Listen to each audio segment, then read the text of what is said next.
Hello बच्चों, तो आज हम शुरू करने जा रहे हैं माइक्रो प्रोसेसर की यूनिट 3, जिसका नाम है हमारा 8086 माइक्रो प्रोसेसर।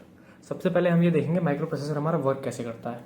देखो, माइक्रो प्रोसेसर में हमारा क्या होता है, पहले मेन 3 स्टेप होते हैं हमारे, जिसमें वो फैच करता है इंस्ट्रक्शन को, डिकोड करता है, ठीक है, एग्जीक्यूट करता है इंस्ट्रक्शन को।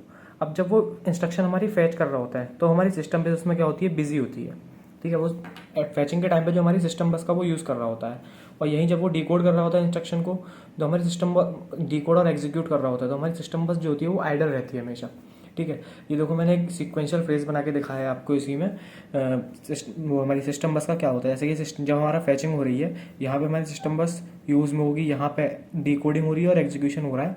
तो अब इस टाइम पे हमारी सिस्टम बस आइडियल है, इसका कोई यूज़ नहीं हो रहा है, ठीक है। सिमिलरली यहाँ पे हमारी सिस्टम बस यूज़ हो रही है, यहाँ पे कुछ यूज़ नहीं हो रहा है। ऐसे ही ये चलता रहता है, जिसमें हमारी सिस्टम बस आइडियल होती है, इसका हम सिस्टम बस का हम पूरा प्रयोग नहीं कर पाते हैं।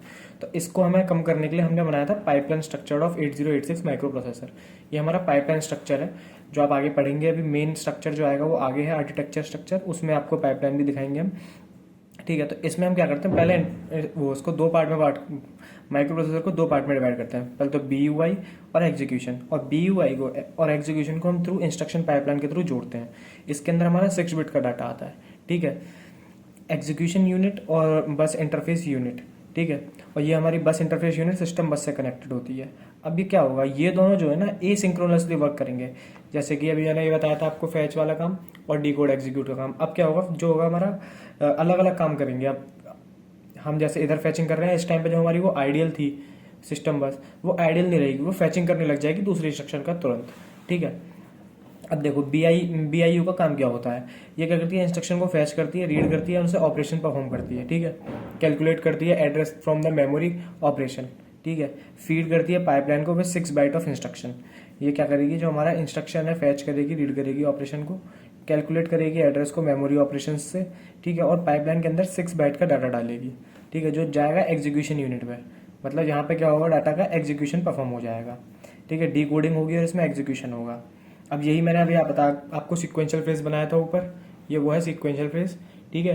अब आते हैं ये BIU और एग्जीक्यूशन का फ्रेज। BIU में हमारा क्या हो रहा था, फैचिंग का काम हो रहा था, जो हम सिर्फ फैचिंग कर रहे थे। तो देखो, फैचिंग हुई, फिर दूसरी फैचिंग हुई, तीसरी फैचिंग हुई। अब जो दूसरी और तीसरी फैचिंग हो रही है उसके ड्यूरेशन देखो, हम एग्जीक्यूशन करा रहे हैं जो पहली वाली फैचिंग हुई है उसका, D1 डिकोडिंग और E1 एग्जीक्यूशन, ठीक है। अब ऐसे F2 है, F2 का जब हमारा वो हुआ है, फैच हो चुका है, उसके बाद हमारी सिस्टम बस किस में लग चुकी है, वो सिस्टम बस हमारी इसमें F3 को वो फैच करने में लगी हुई है, ठीक है। इतनी देर में जो हमारा डिकोडिंग का काम वो कर रही है, हमारी कौन सी एग्जीक्यूशन यूनिट डिकोडिंग का काम कर रही है, ठीक है। अब आते हैं हम introduction of micro processor 8086 micro processor. ये हमारा 16 बिट माइक्रो प्रोसेसर होता है, ठीक है। इसके पास हमारा 16 बिट का क्या होता है, डाटा बस होती है, 20 बिट की एड्रेस लाइंस होती हैं, ठीक है। अगर इसके पास 20 बिट्स की एड्रेस लाइन्स है, इसका मतलब हो गया 2 की पावर 20 समथिंग हमारा 1 MB के बराबर होता है, ठीक है। तो इसके पास मेमोरी कितनी होगी हमारी, 1 MB की होगी, ठीक है। ये हमारा 5 मेगाहर्ट्ज फ्रीक्वेंसी पे वर्क करता है। इसके पास 256 इंटरप्ट्स होते हैं, ठीक है। हार्डवेयर सॉफ्टवेयर अलग होते हैं इसमें, सॉफ्टवेयर 256 सॉफ्टवेयर टाइप के होते हैं, ठीक है। अभी आगे पढ़ेंगे वो हम। ये क्या करता है, हमारा पाइपलाइन को सपोर्ट करता है, जो ये मैंने पाइपलाइनिंग पढ़ाई थी वो पाइपलाइनिंग को सपोर्ट करता है, और मेमोरी बैंकिंग को। मेमोरी बैंकिंग अभी आप आगे पढ़ेंगे, ठीक है। इसके पास 2 ऑपरेटिंग मोड होते हैं, ठीक है। एक तो होता है मैक्सिमम मोड और एक होता है मिनिमम मोड। मैक्सिमम मोड का मतलब होता है मल्टी प्रोसेसर, इसके अंदर मल्टीपल काम हो सकते हैं, और मिनिमम मोड इसका मतलब है सिंगल प्रोसेसर, ये सिंगल प्रोसेसर पर काम करता है, ठीक है। अब 8085 और 8086 में हम पहले डिफरेंस समझ लेते हैं, क्या डिफरेंस है, ठीक है। इसके अंदर 8085 में हमारे 8 डाटा बस होती हैं, इसके अंदर 16 है, ठीक है। इसमें हमने 8085 में 16 पढ़ी थी, इसके अंदर 20 एड्रेस बसेस, ठीक है। इसके अंदर में इंस्ट्रक्शन क्यू हमारी अवेलेबल नहीं होती है, इसके अंदर अवेलेबल होती है। अब जो हम पाइपलाइन के अंदर डाल रहे हैं ना डाटा, 6 बिट का डाटा, वो हमारा एक क्यू के फॉर्म में जाएगा, एक लाइन में जाएगा, तो इसलिए इसके अंदर इंस्ट्रक्शन क्यू अवेलेबल नहीं है, इसके अंदर क्यू अवेलेबल है, ठीक है। 8085 में मैंने बताया, वो 8086 में मल्टी प्रोसेसर होता है मैक्सिमम मोड के थ्रू, 8085 में नहीं होता, आप ऑलरेडी पढ़ चुके हो, ठीक है। मेमोरी सेगमेंट इसके अंदर यूज नहीं होती, इसके अंदर मेमोरी सेगमेंट होता है, जो आप आगे पढ़ेंगे। मेमोरी सेगमेंट क्या होता है, इसके पास 8 बिट का फ्लैग रजिस्टर होता है, और इसके पास 16 बिट का फ्लैग रजिस्टर होता है, ठीक है। ये आपकी इंस्ट्रक्शन पाइपलाइन, इंस्ट्रक्शन की अभी आपको पढ़ाएंगे हम आर्किटेक्चर के बाद, ठीक है। ये आता है हमारा आर्किटेक्चर ऑफ 8086 सॉरी, ठीक है। ये देखो दो पार्ट में बना हुआ है, ये डॉटेड लाइन दिख रही है, ये दो पार्ट में इसको डिवाइड कर रही है, ठीक है। ये वाली पार्ट है हमारी BIU और ये वाला पार्ट है हमारा एग्जीक्यूशन यूनिट EU, ठीक है। इसके अंदर ये हमने रजिस्टर यूज करें जो एक डाटा, चार जो रजिस्टर है हमारे डाटा रजिस्टर है, ठीक है। दो हमारे पॉइंटर रजिस्टर है, ये दो हमारे इंडेक्स रजिस्टर है, ठीक है। ये एड्रेस जनरेटर है जो एड्रेस जनरेटर का काम करेगा, फिर मेमोरी में जाके उसे चेक करेगा। ये CS है, चिप सिलेक्ट होता है। ये डाटा रजिस्टर, ये SS रजिस्टर है, ये सारे आपके वो है सेगमेंट रजिस्टर है, ठीक है। ये इंस्ट्रक्शन पॉइंटर है, जो भी आपको आगे मैं पढ़ाऊंगा इनको डिटेल में, ठीक है। ये इंटरनल डाटा बस है जिसके थ्रू इनका कम्युनिकेशन होता है। इंटरनल डाटा बस से फिर ALU में जाता है, ALU में प्रोसेस होता है। ये फ्लैग रजिस्टर है जो फ्लैग वो स्टेटस कैरी करता है हमारा जो भी ऑपरेशन हुआ है उसका। ये बस लॉजिक सर्किट है, ये एक्सटर्नल बसेस है, ठीक है। इसको एक बार आप ध्यान से देख लीजिएगा और 2-3 बार कम से कम बना के देखिए, तब आपको ये याद होता है। डाटा बस से हमारा इंस्ट्रक्शन क्यू में जाता है, इंस्ट्रक्शन क्यू से ALU में जाके हमारा डाटा एग्जीक्यूट होता है, ठीक है। अब देखो जो हमारा 8085 का माइक्रो ये आर्किटेक्चर है, दो पार्ट में डिवाइड है, मैंने भी आपको बताया, BIU एंड EU, ठीक है। तो पहला पार्ट हमारा BIU, इसका काम क्या होता है, देखो इसके पास मैंने भी आपको डायग्राम में बताया BIU, इसके पास हमारे कौन कौन से रजिस्टर हैं, CS सेगमेंट रजिस्टर कहते हैं ना, CS DS SS ES, ठीक है। तो क्या होता है, ये चार हमारे सेगमेंट रजिस्टर करता है। सब देखो 16 बिट का था तो सारे रजिस्टर 16 बिट के होंगे, ठीक है। CS DS SS और ES सेगमेंट रजिस्टर। एक इंस्ट्रक्शन पॉइंटर कंसिस्ट करता है, ये एक जनरेट वो एड्रेस जनरेटर कंटेंट करता है 20 बिट का, ठीक है। 6 बाइट की इंस्ट्रक्शन क्यू, ठीक है। डाटा बस, address bus and control bus, जो भी कंट्रोल बस होंगी वो तो इसके पास होंगी ही होंगी, ठीक है। तो 8086 के बारे में आपको BIU में जो जो कंसिस्ट है आपने इसमें वो लिखा है, ठीक है। अब BIU का मेन काम क्या होता है, जो मैं आपको पहले पढ़ा चुका हूँ, ठीक है। BIU का मेन काम क्या होता है, फैच करना इंस्ट्रक्शन मेमोरी से, रीड करना मेमोरी और इनपुट आउटपुट डिवाइसेस से, राइट करना डाटा को मेमोरी इनपुट आउटपुट से, ठीक है। जनरेट करना 20 बिट का मेमोरी एड्रेस, 20 बिट का मेमोरी एड्रेस, ये सारे काम होते हैं हमारे BIU के, ठीक। हमारी एग्जीक्यूशन यूनिट हमारे पास क्या कंसिस्ट करती है, देखो डाटा रजिस्टर बताया था मैंने आपको, ये डाटा रजिस्टर बताए थे आपको AX BX CX DX, ठीक है। तो डाटा रजिस्टर कैरी करती है ये हमारे, वो भी 4 जनरल पर्पस रजिस्टर होते हैं ये, ठीक है। 16 बिट का फ्लैग रजिस्टर कैरी करती है, ठीक है। Control circuit with instruction decoder, इसके पास एक कंट्रोल सर्किट होता है जो क्या करता है, इंस्ट्रक्शन डिकोडर करता है, ठीक है।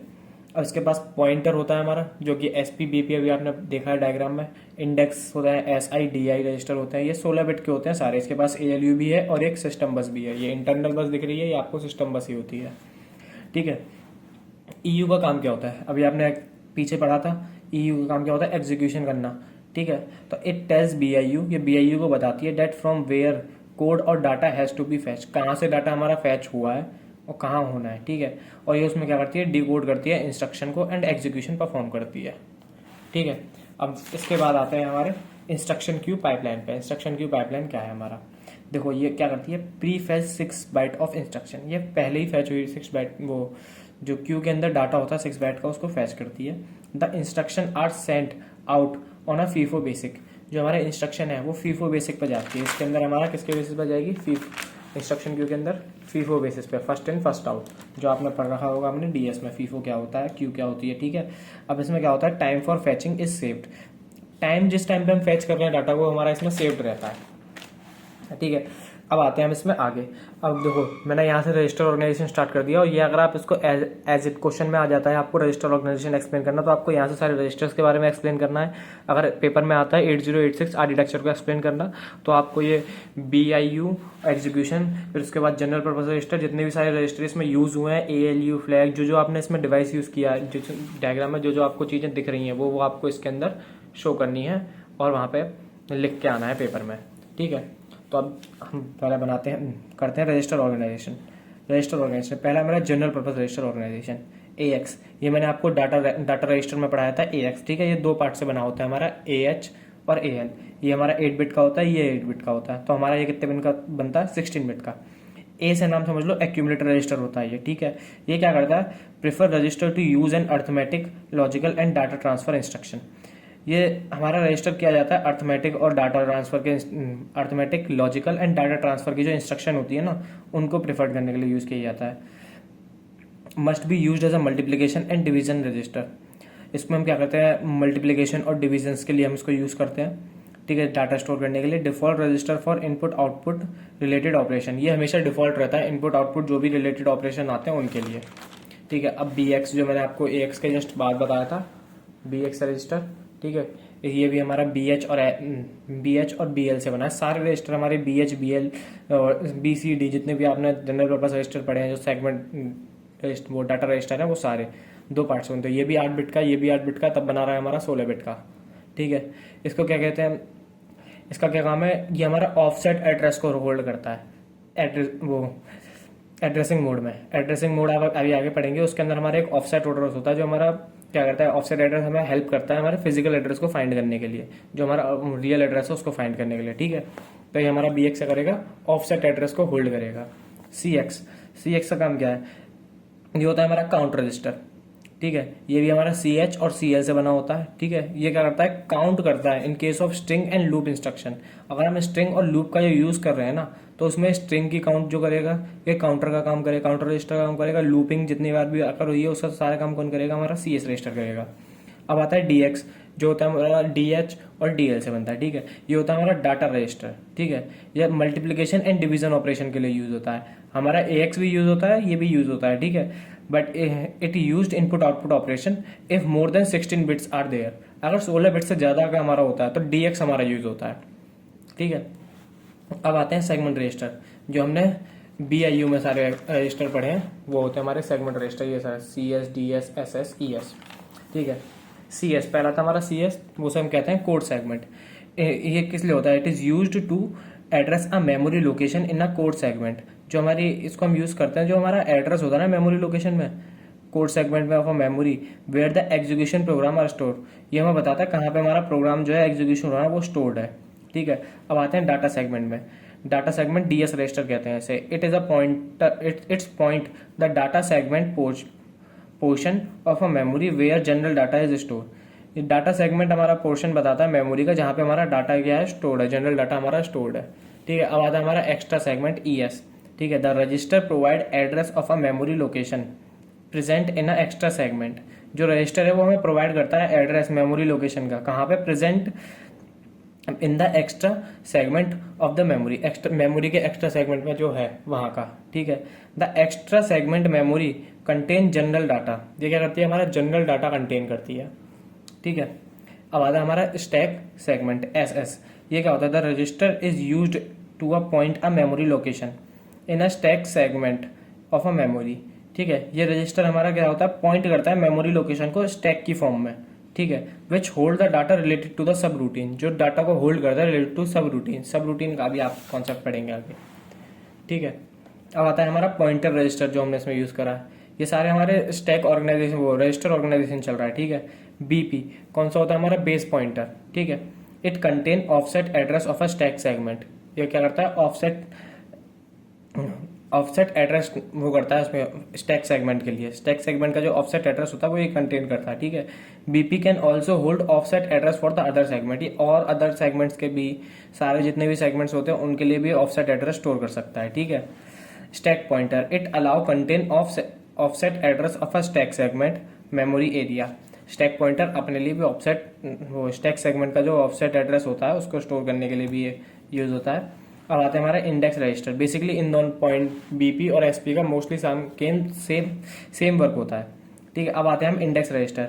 इंडेक्स रजिस्टर पहला होता है इसमें सोर्स इंडेक्स। ठीक है, it hold offset address of data segment during a string manipulation. जब हम स्ट्रिंग की मैनिपुलेशन करते हैं तो डाटा जो सेगमेंट होता है ना, उसका जो ऑफसेट एड्रेस होता है वो स्टोर होता है, होल्ड करता है ये। ठीक है, during string operation data segment act as a source of data. String पे जब भी कोई ऑपरेशन लगता है तो डाटा सेगमेंट जो होता है ना वो एक्ट करता है कि वो सोर्स है डाटा का। ठीक है, डेस्टिनेशन इंडेक्स DI। ठीक है, during a string operation extra segment act as a destination of data. जो एक्स्ट्रा सेगमेंट होगा ना वो एज अ एक्ट करेगा कि वो डेस्टिनेशन है डाटा का। So the DI provide offset address of extra segment. जो DI है ना वो एक्स्ट्रा सेगमेंट का ऑफसेट एड्रेस प्रोवाइड करेगा। ठीक है, अब आते हैं हमारे फ्लैग रजिस्टर पे। फ्लैग रजिस्टर ये हमारा 16 बिट का होता है, तो 0 से लेके 15 तक। ठीक है, जो जो ब्लैंक खाली है इसका मतलब वहां पे कोई भी नहीं आया। ठीक है, CPACZSTIDO। ठीक है, C से होता है हमारा कैरी, P से पार्टी और ए से ऑक्सिलरी, जेड से जीरो, एस से स्ट्रिंग, टी से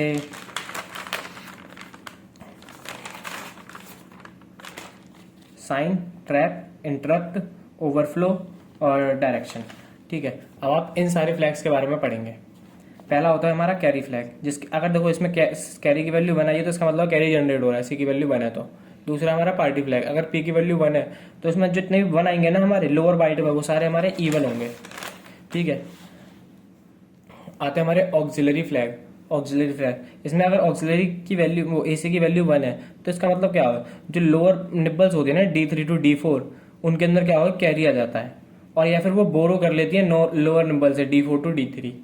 ठीक है, अब आते हैं जीरो फ्लैग, जेड। अगर जेड की वैल्यू 1 है तो इसका मतलब है जो रिजल्ट में हमारा है जीरो आया है। ठीक है, अब आता है साइन फ्लैग, अगर एस की वैल्यू 1 है तो result of any competition is negative. जो भी हमारा रिजल्ट आया उसका कंपटीशन, हमारा रिजल्ट का जो भी रिजल्ट आया है वो क्या है, उसमें नेगेटिव आया है। ठीक है, अगर ट्रैप फ्लैग, टी की वैल्यू अगर 1 है तो इसका मतलब क्या है, 808 fill with single step execution. 8086 जो हमारा है वो सिंगल स्टेप एग्जीक्यूशन करेगा, एग्जीक्यूशन मोड में जाएगा। इसका मतलब क्या है, the processor will generate interrupt after each instruction and ISR will be executed. जो भी हमारा प्रोसेसर होगा वो इंटरप्ट जब जनरेट करेगा जब सारी instruction and interrupt service routine क्या हो हमारा एग्जीक्यूट हो जाएगा। जब ये सब हमारे खत्म हो जाएंगे उसके बाद हमारा क्या होगा, प्रोसेसर जनरेट करेगा इंटरप्ट। अगर टी की वैल्यू 0 है तो इसका मतलब वो सिंगल स्टेपिंग नहीं परफॉर्म करेगा। ठीक है, अब आता है इंटरप्ट फ्लैग। इंटरप्ट फ्लैग क्या होता है हमारा, इसमें आई की वैल्यू अगर 1 है तो क्या होगा, एक्सटर्नल इंटरप्ट एक्टिवेट हो जाएंगे, और अगर आई की वैल्यू 0 है तो इंटरप्ट हमारे डिसेबल रहेंगे, कोई इंटरप्ट नहीं आएगा। अब आता है हमारा डायरेक्शन फ्लैग, डी। अगर डी की वैल्यू 0 है then the string will be proceed from a lower address to higher address. जो हमारी स्ट्रिंग है वो कहाँ होगी, लोअर एड्रेस से हायर एड्रेस पे जाएगी, पढ़ेंगे हम उसे। ठीक है, अगर डी की वैल्यू 1 है तो हम इसका वाइस वर्सा कर देंगे, अब हायर एड्रेस से लोअर एड्रेस पे जाएंगे। अब ओवरफ्लो आ जाओ, अगर 8 बिट का तुम्हारा वो है रजिस्टर है तो क्या, अगर ओवरफ्लो की वैल्यू 1 है, ओ की वैल्यू 1 है तो इसका मतलब है उसके अंदर डाटा 7 बिट से ज्यादा का है, और अगर 16 बिट के लिए ओ की वैल्यू 1 आ जाती है तो डाटा क्या है हमारा 15 बिट से ज्यादा का है। ठीक है, पिन डायग्राम। पिन डायग्राम हमारे दो तरीके के होते हैं, पहला मैक्सिमम मोड और मिनिमम मोड। यहाँ पे मैंने जितने भी ये पिन्स लिखी हुई हैं ये सारी हमारी कौन सी हैं, मिनिमम मोड की, और ये नहीं कि सामने जो पिन्स हैं ये सारी की सारी ये हमारी मैक्सिमम मोड में, दोनों में बस यही पिन्स का डिफरेंस आता है। ठीक है, तो देखो इसको बनाने के लिए सबसे पहले आपको ये पहली पिन ग्राउंड, ये VCC ध्यान रखना है, लास्ट पिन ये वाली रेडी होती है और ये वाली ग्राउंड होती है। ठीक है, ये पिन्स का ध्यान रखना है। इसके बाद यहाँ पे देखो ये क्लॉक, इंटरप्ट, MNI, यहाँ से सीधी एड्रेस लाइन जा रही है 14। ठीक है, फिर यहाँ से हमारी सीधी एड्रेस लाइन आती है 19, यानी एड्रेस लाइन के साथ आता है हमारा एक सिग्नल पिन्स आती है S3, S4, S5, S6, S7। ठीक है, ये आता है हमारा NM और MX बार। इसका मतलब होता है मिनिमम मोड या मैक्सिमम मोड, हम कौन से मोड का यूज़ कर रहे हैं वो होता है। ठीक है, ये हमारा रीड बार, ये रिक्वेस्ट ग्रांट होता है, ये लॉक, ये S2 बार, S1 बार, S0, Q0, QS0, QS1। ठीक है, ये होता है हमारा टेस्ट के ऊपर बार, ये होता है रेडी, और ये रीसेट अभी बताया मैंने आपको। ठीक है, ये इन्हीं की रिक्वेस्ट और ग्राउंड की जगह पे हम होल्ड, रिक्वेस्ट और ग्रांट की जगह हम होल्ड, एक्नॉलेजमेंट, लॉक की जगह राइट, S2 बार की जगह मेमोरी इनपुट आउटपुट, DTDR बार, DEN बार। ठीक है, ALE और INT, ए होता है हमारा इंटरप्ट एक्नॉलेजमेंट। ठीक है, अब देखो यहाँ पे हमारी सिग्नल पिन्स कौन कौन सी यूज़ होती हैं इसमें, A19 टू A16 जितनी भी हमारी एड्रेस पिन होती है 19 से लेकर 16 वो हमारी होती हैं 20 बिट की एड्रेस बसेस होती हैं। ठीक है, AD15 टू AD0 ये होती है हमारे 16 बिट की डाटा बसेस। ठीक है, S3 और S4 हमारी होती हैं इसमें स्टेटस, जो हमें बताती हैं स्टेटस बताती हैं सेगमेंट रजिस्टर का। ठीक है, S5 हमारा स्टेटस होती है इंटरप्ट फ्लैग के लिए, और S4 होती है हमारी 0 के लिए। ठीक है, और इसमें हमारी कुछ कंट्रोल्स पिन है। ठीक है, ये है हमारी कंट्रोल पिन्स, एक minute, control and timing signals. ठीक है, ALE एड्रेस लेस, चाहे आपको मैं सेकंड यूनिट में पढ़ा चुका हूँ एड्रेस लेस का काम क्या होता है। ठीक है, BHE बार, ये आपको मैं बता चुका हूँ, अगर BHE हमारा 0 होगा तो हमारी क्या होगी, AD15 से AD8 एक्सेप्ट होंगी, अगर 1 होगा तो AD7 से AD0 वाली पिन्स एक्सेप्ट होंगी। ठीक है, अब आता है हमारा S7, ये हमारा 8086 में इसका कोई यूज़ नहीं है। ठीक है, ये मेमोरी इनपुट आउटपुट ऑपरेशन, इसमें जो मेमोरी और इनपुट आउटपुट में ऑपरेशन होंगे वो इस पिन पर पता चलेंगे हमें। ये होता है DT और R के ऊपर बार, मतलब डाटा ट्रांसमिशन एंड रिसीवर। ठीक है, बार का मतलब आपको पता है एक्टिवली लो होते हैं वो, ठीक है। अगर 0 होते हैं तब वो एक्टिव होते हैं, वरना मतलब हाई वो एक्टिव नहीं होते हैं, ठीक है। RD बार और WR bar read and write signal. DEN होता है हमारा डाटा इनेबल है या नहीं है, ये उसके लिए होता है, ठीक है। रेडी हमारा तुम्हें पता है, ये हमारा जब तक 0 रहेगा, जब तक अगर ये हमारा 0 है तो हमारा जो 8086 है उसको हमें क्या करना पड़ेगा, वेट करना पड़ेगा स्टेटस के लिए, जब तक वो हमारा वो नहीं हो जाता। अब आते हैं हमारे इंटरप्ट सिग्नल। इसमें INTR, MNI और INTA ये हमारे कौन से होते हैं, इंटरप्ट होती हैं इसमें सारी हमारी पिन।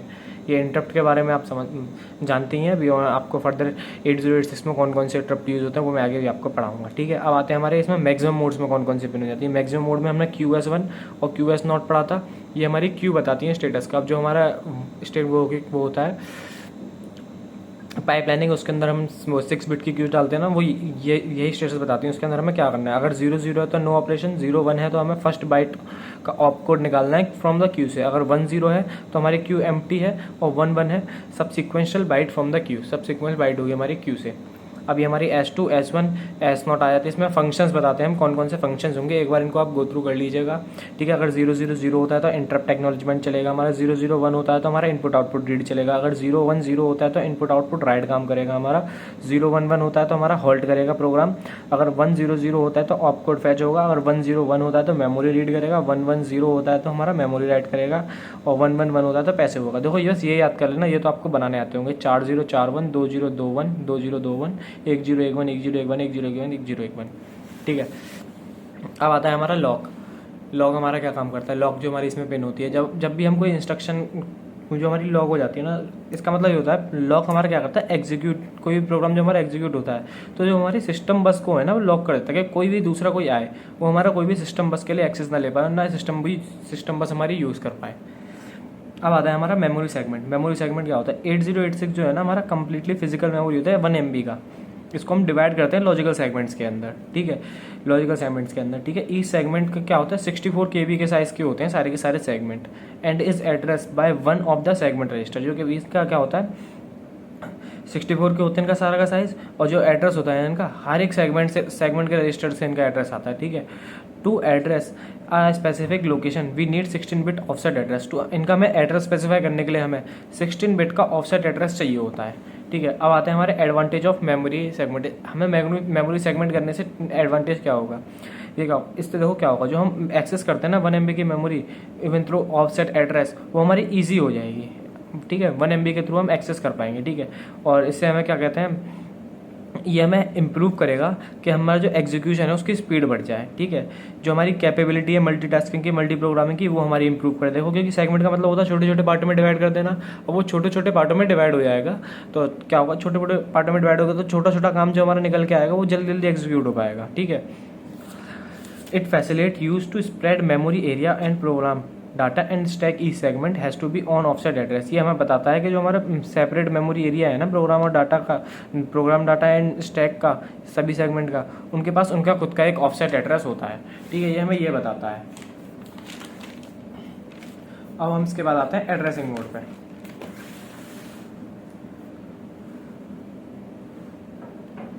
एड्रेसिंग मोड ऑफ 8086, ठीक है। एड्रेसिंग मोड में क्या करती है, addressing mode describe the type of operand and a way they are accesses from a memory input output on execution of the instruction. एड्रेसिंग मोड हमें बताती है कि हमें किस टाइप का ऑपरेंट करना है एंड हमें क्या करना है, एक्सेस करना है मेमोरी से एग्जीक्यूशन के टाइम पे इंस्ट्रक्शन के। ये पहला हमारा वो होता है immediate addressing mode. In this addressing mode immediate data is a part of instruction. जो भी डाटा होता है ना वो पार्ट ऑफ इंस्ट्रक्शन का होता है, ठीक है। जैसे कि ये मूव AX 5000X, ठीक है। इसमें जो ये 5000H है ना, ये हमारा इमीडिएट डाटा है, इस डाटा पे हमें काम करना है, ठीक है। Direct addressing mode, in this mode 16 bit offset address is directly specify in the instruction. जो 16 बिट का स्पेसिफिक ऑफसेट एड्रेस होता है ना वो स्पेसिफाई होता है इसके अंदर। ये जो कर्ली ब्रैकेट्स के अंदर होता है ना, ये हमें स्पेसिफाई करता है एड्रेस को, ठीक है। और ये जो हमारा कर्ली ब्रैकेट्स के अंदर जो आता है वो हमारा ऑफसेट एड्रेस होता है, ठीक है। ये एग्जांपल है। और एक ये देख लीजिए कंप्लीट एड्रेस कैसे निकल के आएगा। ये होता है हमारा DS, जो मैं आपको बता चुका हूँ, इंटू 10H। ये हमारा H जो है यहाँ पे डिफाइन करता है कि हम इसमें कौन से में ले रहे हैं, बाइनरी है, कौन सा हेक्साडेसिमल है, कौन सा हेक्साडेसिमल है, प्लस ऑफसेट। ऑफसेट ये आपका ये रहा 5000H।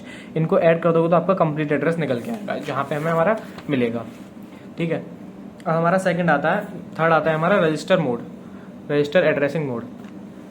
In this mode the data is stored in a resistor, data जो हमारे रजिस्टर के अंदर स्टोर्ड है, and a resistor will specify in the instruction, जो रजिस्टर करता है वो स्पेसिफाई करता है हमारी इंस्ट्रक्शन को, क्या इंस्ट्रक्शन है। अब जैसे कि move AX BX, move DL BH, यहाँ पे जो हमारा we can not use IP as a register in this addressing mode, instruction pointer को हम यहाँ पे उसकी तरह यूज़ नहीं कर सकते रजिस्टर की तरह। अब यहाँ पे जो BX के अंदर होगा ना, BX के अंदर हमें एक एड्रेस मिलेगा, फिर हमें पता चलेगा AX में हमें क्या क्या काम करना है। ठीक है, अब आता है register in direct addressing mode. In this addressing mode register hold the offset address, जो ये जो रजिस्टर्ड है BX SI DI रजिस्टर, ये क्या करेंगे, हमारा ऑफसेट एड्रेस होल्ड करेंगे। This offset address is used along with a segment register, ये हमारे सेगमेंट रजिस्टर के साथ यूज होंगे, CS वाले जो सेगमेंट रजिस्टर होते हैं वो सब। और क्या करेंगे, हमारा एग्जैक्ट मेमोरी एड्रेस कैलकुलेट करेंगे, एग्जैक्ट मेमोरी एड्रेस कैलकुलेट कर देंगे। ठीक है, जैसे कि ये मूव है AX और BX।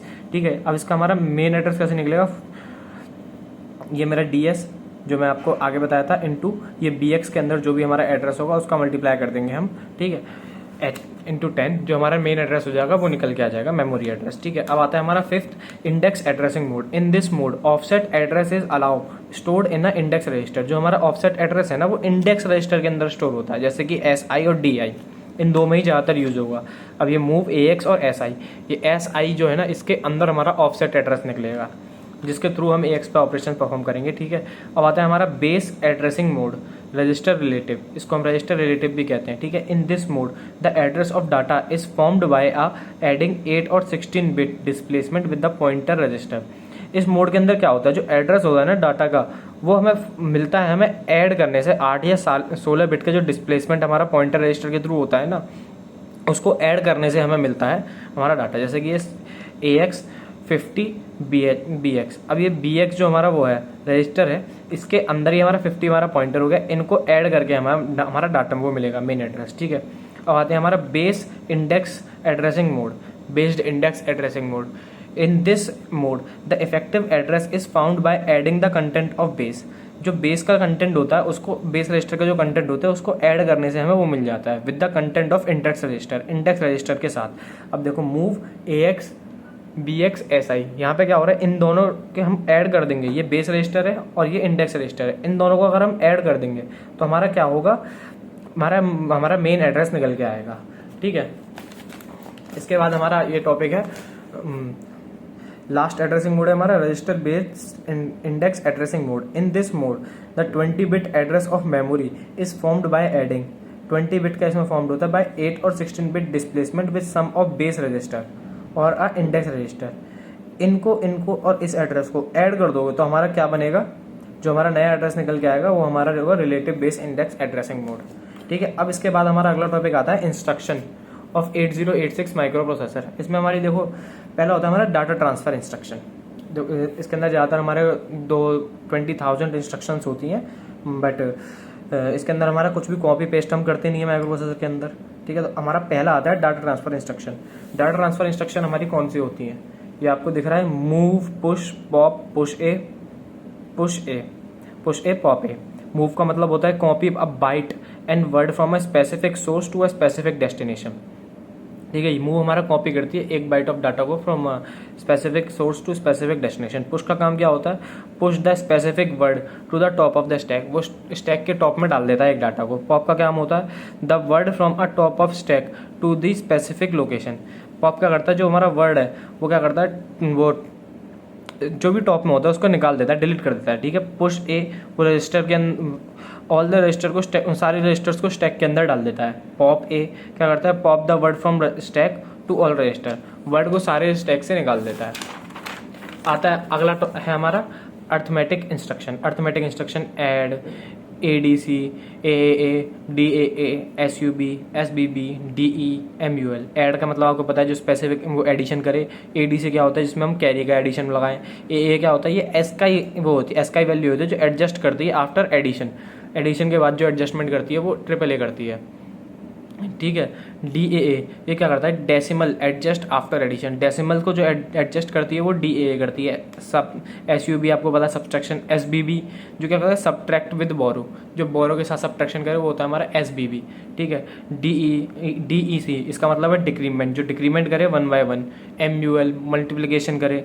ठीक है, आता है हमारा थर्ड बिट मैनिपुलेशन इंस्ट्रक्शन। इसके अंदर आपके आ जाते हैं logical, shift, rotate and instruction. ये फर्दर मैंने यहाँ तक ज़्यादा लिखे नहीं है, आपको नाम से पता चल रहा होगा। जो लॉजिकल ऑपरेशन परफॉर्म करे, शिफ्ट ऑपरेशन परफॉर्म करे, रोटेशनल इंस्ट्रक्शन परफॉर्म करे, नॉट, एंड, और, ये सारे होते हैं। ठीक है। ROL ये होता है हमारा रोटेट करता है bit of white from a word left. अब आपको मैं बता दूं पहले रोटेशन इंस्ट्रक्शन क्या होते हैं। रोटेशन इंस्ट्रक्शन देखो, ये एक बार है, इसके अंदर मैंने इंस्ट्रक्शन लिखी हुई है जैसे 0 1 1 0। ठीक है, तो क्या होगा, ये वाली बिट इट के इधर आएगी और ये बिट सारी एक एक शिफ्ट करती चलेंगी। ठीक है, तो ये हो गई हमारी रोटेशनल बिट, रोटेशनल इंस्ट्रक्शन। तो क्या आ जाएगा यहाँ 1 1 0 0, ये हमारा किससे आएगा, ROL से बन के। ठीक है, एक बार अपने नोट्स में एक बार देख लीजिएगा। ठीक है, ये हम जो नोट्स प्रोवाइड कर रहे हैं टेलीग्राम पे, उसमें आपको मिल जाएगा। ठीक है, स्ट्रिंग इंस्ट्रक्शन अब आते हैं हमारा स्ट्रिंग इंस्ट्रक्शन। स्ट्रिंग की जो इंस्ट्रक्शन होती है वो जैसे कि RER, इसमें क्या होता है, an instruction prefix repeat the following instruction until CX is to 0। जब तक हमारा CX रजिस्टर 0 नहीं हो जाता तो हमारी सारी वो जो रिपीट होती रहती है हमारी इंस्ट्रक्शन। ठीक है, जैसे कि move S, move B, move SW। ये क्या करना है, मूव बाइट और a word from one string to another, एक स्ट्रिंग से दूसरे स्ट्रिंग में हमारा मूव कराता है। ठीक है, प्रोग्राम एग्जीक्यूशन ट्रांसफर इंस्ट्रक्शन देखो, call, jump, JC, JNC, JS, नाम से पता चल रहा होगा कॉल का क्या है, call a process, save return address on a stack. जो भी प्रोसेस है हमारा उसको कॉल करना है। ठीक है, सेव करे और रिटर्न कर दे स्टैक में। ठीक है, जंप, जो हमारा जंप कराना मतलब आपको समझ जाओ, go to a predefined address, direct jump कर दे नेक्स्ट इंस्ट्रक्शन को।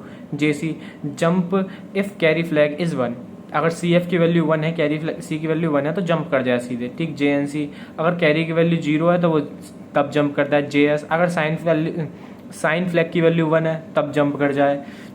अब आते हैं हमारे instruction control, iteration control instruction. इसमें क्या होती है, देखो लूपिंग होती है। ठीक है, JCZ मतलब जंप कर जाओ स्पेसिफिक एड्रेस को जब CX की वैल्यू क्या हो 0।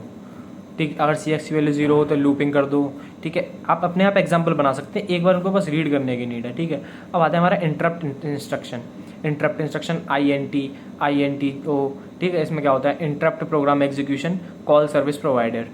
जो ISP होता है उसके बेसिस पे शायद दोनों काम करते हैं। ठीक है, इंटरप्ट सर्विस प्रोवाइडर होता है, अगर OF के ओवरफ्लो की वैल्यू 1 है तो इंटरप्ट प्रोग्राम एग्जीक्यूशन एग्जीक्यूट हो जाता है।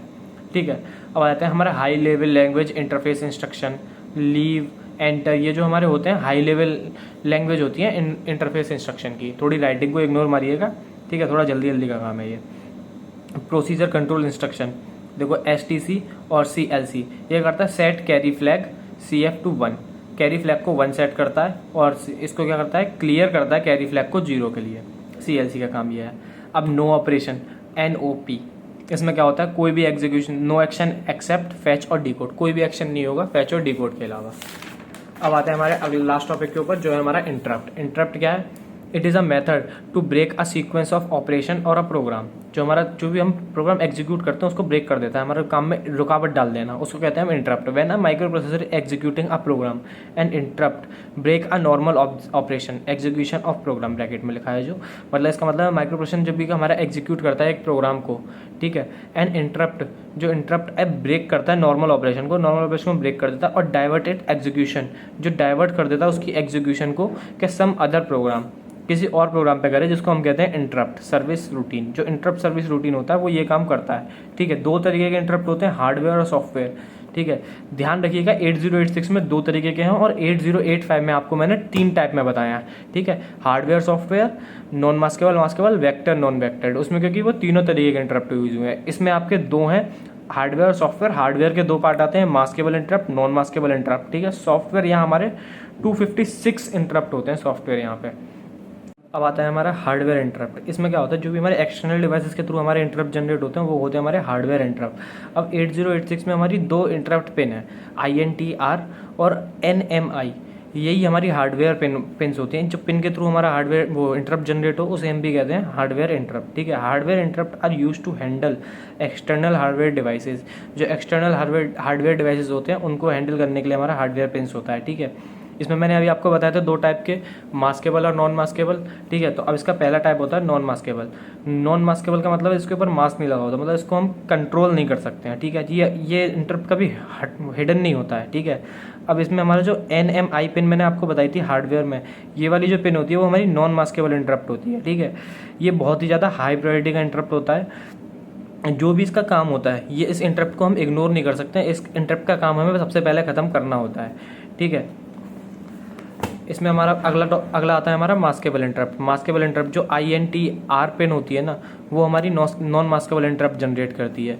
ये क्या होता है, जो प्रोग्रामर होता है वो इस इंटरप्ट को हटा भी सकता है और नहीं भी हटा सकता, उसकी मर्जी है, वो जो करना चाहे इस इंटरप्ट के साथ वो कर सकता है। इस इंटरप्ट को हम इग्नोर भी कर सकते हैं, ठीक है। ये हमारा फ्लैग कैरी रजिस्टर वो, इसको हम इनेबल कर सकते हैं अगर हमारा फ्लैग रजिस्टर में आई की वैल्यू, इंटरप्ट की वैल्यू 1 कर देते हैं तो, ठीक है। इनपुट आउटपुट पोर्ट्स जो होते हैं वो इस इंटरप्ट को एक्टिव कर सकते हैं, ठीक है। इसके साथ हमारा एक्शन क्या होता है, जो हमारा कंप्लीट करंट इंस्ट्रक्शन है एक्टिवेट कर सकता है इंटरप्ट एक्नॉलेजमेंट को, flag register, return address of CS and IP, ठीक है। लोड करता है हमारी न्यू वैल्यू को वो CS और IP के अंदर, चिप सेलेक्ट और इंस्ट्रक्शन पॉइंटर के अंदर, रीसेट कर सकता है हमारे इंस्ट्रक्शन फ्लैग और ट्रैप फ्लैग को। अब आता है हमारा सॉफ्टवेयर इंटरप्ट। सॉफ्टवेयर इंटरप्ट क्या होता है, this interrupt are a program instruction. जो हमारे प्रोग्राम के थ्रू इंस्ट्रक्शन बनी होती है वो इंटरप्ट हमारी सॉफ्टवेयर इंटरप्ट के थ्रू जनरेट होती हैं। This instruction are inserted at a desire location that is program. ये डिज़ायर लोकेशन के अंदर वो होती है इंसर्ट। ये हमारी 256 टाइप्स की होती हैं, ठीक है। अब देखो, जो सॉफ्टवेयर इंटरप्ट होते हैं उसमें दो होते हैं, जो हमारे यूज्ड होती हैं OS के द्वारा, जो हमें प्रोवाइड करती हैं looks into a various function, जो हमें वेरियस फंक्शंस के अंदर हमें लुक्स प्रोवाइड करता है, ठीक है। अब हमारा कम्युनिकेशन मैकेनिज्म के बिटवीन में जो हमारा आता है डिफरेंट पार्ट्स, कम्युनिकेशन के थ्रू डिफरेंट पार्ट्स में जो प्रोग्राम आते हैं उसके थ्रू भी हमारा सॉफ्टवेयर इंटरप्ट जनरेट होता है। Thank you.